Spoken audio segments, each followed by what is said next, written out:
In this video, I'm going to show you how to use the dictionary feature in Google Playbooks. For this, first open your Google Playbooks app on your phone. Once you're here, tap on the Library option at the bottom of your screen. After that, you'll see all the books linked to your account. Almost all the books in Google Playbooks are ebooks, which means the dictionary feature works perfectly on them.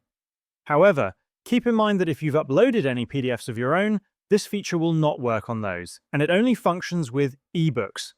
Now, simply tap on the book you want to read and go to the page where the word appears whose meaning you want to find. Once you're on that page, tap and hold on the word you're curious about. A small menu will appear offering several options. From this menu, tap on the Define option, which is the dictionary tool. This will immediately show you the meaning of the word right there on your screen. If you scroll down slightly within that definition pop-up, you might also see an option to download the dictionary separately. This is especially helpful if you want to look up word meanings even when you're offline.